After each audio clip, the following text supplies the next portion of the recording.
নমস্কাৰ। আজি ইয়াত উপস্থিত আমাৰ মিডিয়া ভাই বন্ধু ইয়াত অহাৰ কাৰণে মই প্ৰথমে মোৰ আন্তৰিক ধন্যবাদ জনাইছোঁ। আজি ইয়াত মোৰ লগত উপস্থিত আছে আমাৰ বাঘুংৰিৰ ব্লকৰ সভাপতি খাম্বা গয়াৰী। ইয়াতে উপস্থিত আছে আমাৰ বাঘুংৰিৰ ব্লকৰ জেনেৰেল ছেক্ৰেটাৰী এডমিন সুমন ভাই। আজি বিশেষ কাৰণটো হ'ল আমাৰ জুন 22 তাৰিখত আমাৰ অসমৰ সভাপতি গৌৰৱ গগৈ ছাৰ আমাৰ কোকৰাঝাৰ জিলাত পুখুৰীগ্ৰাম সমষ্টিত আহি আছে। বিশেষকৈ BTC যি ধৰণৰ পিছ পৰি আছিল, ইমান দিন কংগ্ৰেছৰ ইমান শক্তিশালী নাছিল।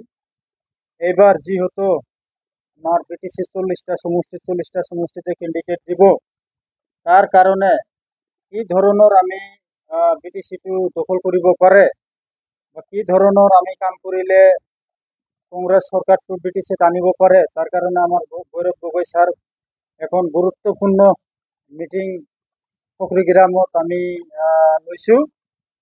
এই মিটিঙত বিশেষকৈ মই অনুৰোধ কৰিছোঁ আমাৰ কংগ্ৰেছৰ ৱাৰ্কাৰসকলক আৰু আমাৰ কোকৰাঝাৰ ডিষ্ট্ৰিক্টৰ যিমান জনগোষ্ঠীৰ মানুহ আছে সবে যাতে এই মিটিঙত অংশগ্ৰহণ কৰে, তাৰ কাৰণে মই কংগ্ৰেছৰ ৱাৰ্কাৰ হিচাপে মই অনুৰোধ জনাইছোঁ।